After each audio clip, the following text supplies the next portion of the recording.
Today, we have another 4 ghost stories that get progressively scarier. Like and subscribe for a feast of grim and grisly content. I'm your host, Severed Soul.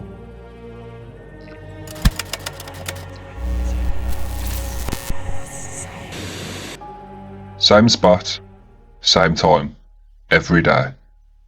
By Reddit user, AidenFoster. So, for context, I work as a country park ranger, and we have one park in particular that's been around since the early 1970s. It's a beautiful park, with huge trails that go just about everywhere, from hilly terrains to dense woodlands. I have one particular spot that I like to go to escape from a chaotic day, find some quiet, and eat my lunch, etc. Because it's high up, at the top of the hills, it can get really windy up there, so not many people visit that area. Anyway, one day, round about midday, I was sitting at my spot overlooking the stables when I noticed something that I'd never seen before. A very beautiful blonde woman wearing what looked to be a 1970s era white sundress. What really stood out was that she was soaking wet. Bear in mind, this was a beautiful sunny day. The only water in the park that could get her this wet was the marsh. But she wasn't dirty at all, like she would have been if she'd gone into the marsh. She looked very distressed and had her arms wrapped around herself, if that makes sense, as if she was really cold. She was also walking really quick, as if she was in a rush to get somewhere. As she walked past, I said, "Hey, how's it going?" But there was no response. She didn't even acknowledge my existence. I then said, in a more concerned tone, "Are you okay? Is somebody trying to hurt you?" It wouldn't be the first time I've seen that scenario play out. Again, there was no response. She still didn't seem to acknowledge that I was even there.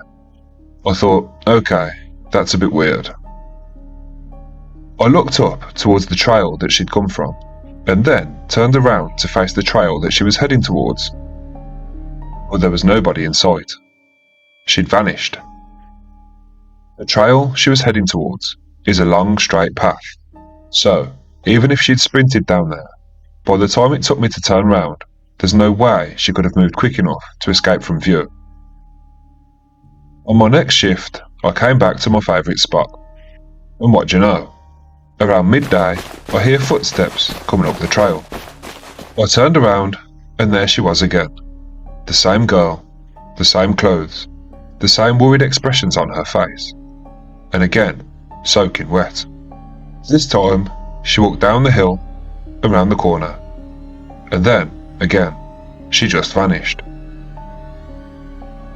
About a week after this incident, I was working again, and as usual, I went back to my spot. Lo and behold, midday, there she is again. This time, however, I followed her the whole way down the trail. I received confirmation that something wasn't normal, because she escaped my vision when she walked behind a tree, and then, gone, into thin air. I conducted lots of research to try to find out any information about a girl that had died in the park around the 70s, but I couldn't find anything. My God, is it weird. Needless to say, this isn't my favourite spot anymore. Have you ever had any similar experiences? Or do you have any thoughts as to what this could have been? The Abandoned Mansion. By Reddit user, AnyAd1200. So, at the end of the street that I live on in my city is a beautiful old mansion that's sat abandoned now for probably 30 years. I was chilling out by a lake near the mansion with a couple of friends. We were bored and decided that we wanted to go and explore this big old house because of how long it had been abandoned. We decided to sit by the water for a bit before venturing over to the big old house. We smoked a couple of cigarettes and chatted for about 5 minutes. And all of a sudden, we heard the most blood-curdling screams that sounded like they were coming from a child. And the screams definitely sounded like they were coming from that big old mansion. Apprehensively, we decided to go and investigate. We entered the mansion through a broken garage door because every other way in had been boarded up. Immediately as you walk in the garage, you can see a door which leads down a hallway to a main reception area, as well as a set of creepy old stairs that lead up to the bedrooms. I ventured towards the main reception area, and my friends went upstairs. This wasn't a problem because I feel like I can handle myself in a situation when I need to. After wandering round for about 10 minutes, I found the basement, which had its own little movie theatre. Right in the corner of the basement was what I thought to be some kind of storage cupboard. In fact, on closer inspection, it appeared to be a child's bedroom with a broken padlock on the door. So, in the pitch black, I decided to use my flashlight and take a look around. I was rummaging through a few things when I came across a picture of a burning man beside a rock with a few engravings on it.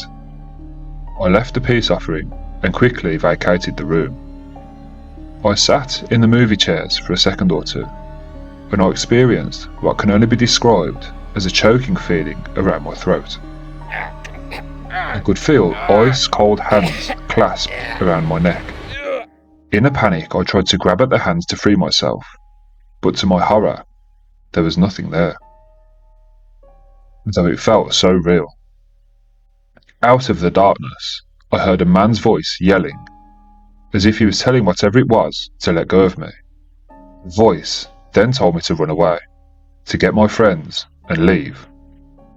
It quickly became very apparent that we were neither safe nor welcome in this building. As I ran for the doorway, I could hear my friends screaming from upstairs. I climbed the stairs as quickly as I could, not knowing where they were. Eventually, I located my friends, who were stood there in silence, when one of them said, "Shh, listen." All of a sudden, there was a deafening banging sound coming from the walls in every direction. Then, and thank God it wasn't only me that saw it, what appeared to be the figure of a woman approached us from the fireplace. Her features were difficult to make out in the darkness, but I could swear she looked burned. I grabbed my friends and we fled from the building in record speed. Once we felt like we'd ran far enough, we collapsed on the ground outside to catch our breaths and collect our thoughts. That's when I started to feel it. My back was burning, and my best friend said that she could feel a wet patch on her leg. We lifted up my shirt, and I had 3 big scratch marks down my back. My friend rolled up the leg on her pants, and she had a huge gash in her leg, and 3 scratch marks on her arm. It was easily the most terrifying experience of our lives. We don't know exactly what happened in that house, but we don't have plans to ever return to find out. My Little Brother Sees Ghosts, by Reddit user Pay to Get Rich. I have some very creepy stories that happened to my younger brother starting back in 2008. Okay, so this happened a couple of times. First time was at my grandma's apartment. One day, everyone was chilling out and talking, just one of those nice family days. That was until we started to hear my brother crying in the hallway. The hallway led straight into the living room, so anyone that was in the living room could see whatever was in the hallway. We all looked towards the hallway. We could see my little brother crying on the floor, pushing backwards as if he was trying to get away from something. We tried to ask him what was wrong, but he was way too freaked out to say anything. His screams and cries just grew more and more intense. My grandma had him sat back against her legs, trying to calm him down, but he just kept pushing back and screwing up his face. In my culture, we use a specific type of seed to protect against spirits. If you have it on you, the spirit can't get close to you. A couple of hours went by, and my brother was starting to calm down. When I asked him what had happened, his response gave me chills. He said there was a scary girl that kept coming closer and closer to my face. A few years went by. We had moved into a new house and were in the process of moving everything in. 5 days before moving in, me and my brother were outside checking out the backyard. The yard had a rear entrance, and my brother decided to check it out. That rear entrance leads you to the back door of the house, which takes you straight inside. 5 minutes later, he came up to me and said, "I just saw a tall man with a black hat walking through the back door into the house." I asked him what he was wearing, and he said he was wearing what can only be described as an Abraham Lincoln style top hat, and he also said he was wearing a suit. We were both totally spooked, but we never told anyone. Another year went by, and this time we were all in the living room watching a film, and my little brother was unwell with a fever. My family and I were watching a movie while my brother was resting on the sofa next to us. All of a sudden he sat up startled and said, "Who's that?" I said, "Who's who?" And he pointed over towards the television. I assumed he was talking about one of the actors in the movie. Apparently not. He then started pointing right next to the TV. I knew straight away what was happening. I asked him where they are and what they were wearing. He said she's right over there, standing next to the TV, and her hair is covering her face. It's been a while since he reported seeing anything of this nature. We never really knew what was causing him to see these spirits, and why it suddenly just stopped. I guess kids really are just more sensitive to the paranormal. What did I see in the desert, on the shores of the Persian Gulf? I Reddit user, Gunpowder Cowboy. So, just a short story from when I was in the UAE.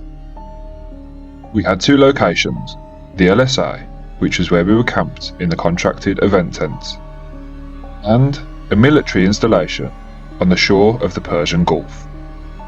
I was a radio operator on the night shift on the base itself, a super cool place. Emirati's training ground, the constant lapping of waves on the Gulf.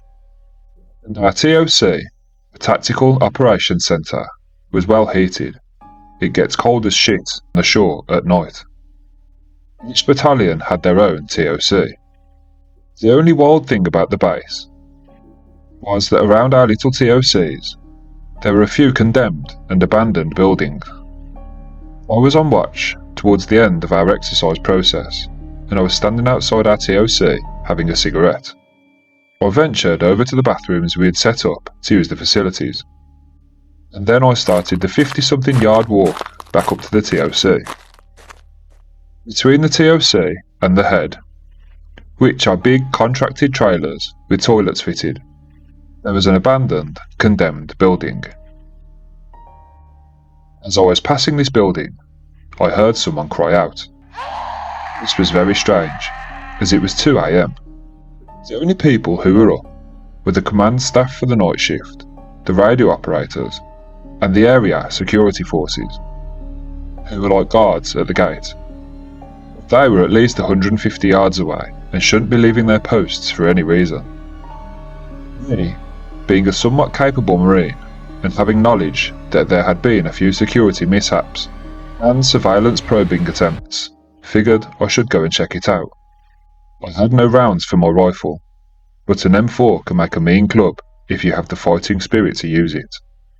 Plus, I had a rather large knife on my belt. So, short of staring down the barrel of an AK, I felt pretty good about my chances. This was a mistake. As I walked closer to the building, maybe about 10 yards away, I could hear the cries a little more clearly. It sounded like what could only be described as a baby crying crossed with a wounded animal. There was also what sounded like someone dragging a concrete block around on the floor. I'm not ashamed to say it made my blood turn cold. I was feeling far from great about this encounter, but I also felt like someone in this building could need my help. I couldn't just turn away, even though every fibre of my being was telling me to run away as quickly as possible. Then came the silence. There was nothing, just the darkest room I've ever seen in my life. It felt almost oppressive, like someone had placed a voice on my head and started cranking it.